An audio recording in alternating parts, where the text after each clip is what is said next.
नमस्ते। तो आज हम बात करने वाले हैं सैमसंग के बिल्कुल नए flagship phone Galaxy S26 ultra के बारे में। और सबसे बड़ा सवाल ये है कि क्या ये सच में अपने AI फोन होने के बड़े दावे पर खरा उतरता भी है या नहीं। चलिए पता लगाते हैं। और देखिए, सैमसंग का दावा कोई छोटा मोटा नहीं है। वो कह रहे हैं यही है वो AI फोन जिसे हर दिन को आसान और सरल बनाने के लिए डिजाइन किया गया है। मतलब ये सिर्फ एक और फोन नहीं है, ये कुछ अलग है। तो सवाल ये उठता है कि इस AI फोन का असल में मतलब क्या है?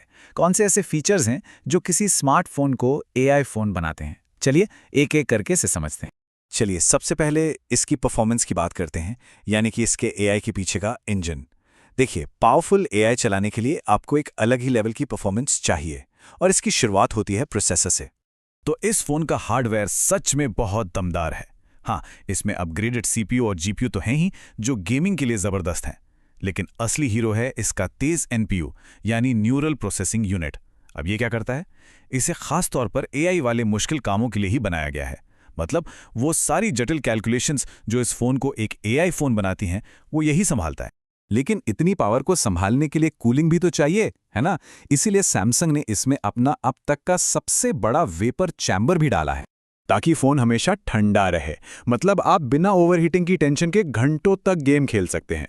ये एक बेहतरीन मिसाल है कि कैसे एक टेक्निकल अपग्रेड सीधा सीधा हमारे एक्सपीरियंस को बेहतर बनाता है। चलिए अब बात करते हैं डिस्प्ले की।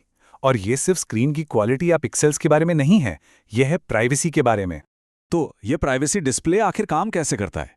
बहुत आसान तरीके से समझें तो ये टेक्नोलॉजी डिस्प्ले के पिक्सेल्स को कंट्रोल करके रोशनी को सिर्फ एक खास दिशा में भेजती है, ताकि स्क्रीन पर जो कुछ भी है वो सिर्फ आपको ही दिखाई दे।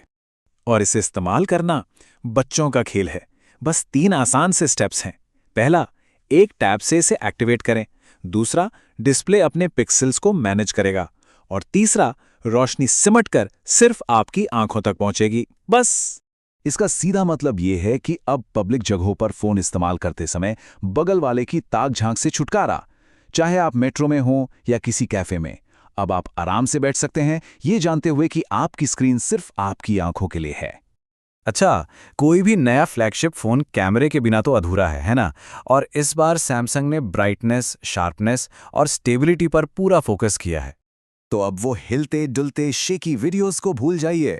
इसकी नई स्टेबलाइजेशन टेक्नोलॉजी, जिसमें सुपर स्टेडी और हॉरिजॉन्टल लॉक जैसे फीचर है, आपके वीडियो को एकदम मक्खन जैसा स्मूथ और लेवल पर रखेगी, भले ही आप चलते फिरते वीडियो बना रहे हों। और अगर रोशनी कम हो तो उसके लिए है नाइटोग्राफी वीडियो। ये क्या है? ये कम रोशनी में भी एकदम शानदार, क्लियर और ब्राइट वीडियो कैप्चर करने की काबिलियत है। तो ये होता कैसे है? इसकी शुरुआत होती है कैमरे के हार्डवेयर से, जिसमें 47% ज़्यादा ब्राइट अपर्चर है। आसान भाषा में ये सेंसर पर ज़्यादा रोशनी आने देता है, जो कम लाइट में अच्छी फोटो और वीडियो के लिए सबसे ज़रूरी चीज़ है। लेकिन बात सिर्फ हार्डवेयर की नहीं है। एक एडवांस्ड प्रोसेसर पर्दे के पीछे लगातार काम करता रहता है। नॉइस यानी दानेदारपन को कम करता है और आपके शॉट्स की डिटेल्स को और भी शार्प बनाता है। और नतीजा, कमाल की साफ और ब्राइट तस्वीरें, चाहे दिन हो या रात। तो ठीक है, हार्डवेयर तो जबरदस्त है, लेकिन ये सब AI फीचर्स के साथ मिलकर असल में करता क्या है? चलिए अब देखते हैं गैलेक्सी AI को एक्शन में। गैलेक्सी AI असल में 4 मेन फीचर्स का एक पैकेज है: फोटो असिस्ट, क्रिएटिव स्टूडियो, नज और नाउ ब्रीफ। चलिए एक एक करके इन सबको देखते हैं। शुरुआत करते हैं फोटो असिस्ट से। ये फीचर फोटो एडिटिंग को एकदम आसान बना देता है। आप बस टाइप कीजिए या बोलकर बताइए कि आपको क्या चाहिए, और ये आपकी तस्वीरों को बिल्कुल वैसा ही बना देगा जैसा आपने सोचा था। कमाल है ना? अगला फीचर है नज। सोचिए, आप किसी से चैट कर रहे हैं और ये फीचर आपकी बातों को समझकर बिना चैट से बाहर जाए आपको जगहों, शेड्यूल और फोटोज के सुझाव रियल टाइम में देता है। कितना काम का है। और फिर आता है नाउ ब्रीफ। ये एक तरह से आपका पर्सनल असिस्टेंट है। ये आपके प्लान्स, आपकी पसंद की चीज़ों, सबके हिसाब से सुझाव देकर आपके दिन को और भी आसान बना देता है। अब इतने सारे AI फीचर्स हैं तो सिक्योरिटी की चिंता होना भी लाजमी है। इसीलिए सैमसंग ने इसमें नॉक्स को शामिल किया है। ये एक ऐसा कोर सिक्योरिटी प्लेटफॉर्म है जो डिवाइस के हर लेवल पर आपकी प्राइवेसी को प्रोटेक्ट करता है। तो सैमसंग साफ साफ कह रहा है कि ये सिर्फ एक और फोन नहीं है, बल्कि ये एक बहुत बड़े बदलाव की शुरुआत है। और जैसा कि वो खुद कहते हैं, और ये सब तो बस शुरुआत है।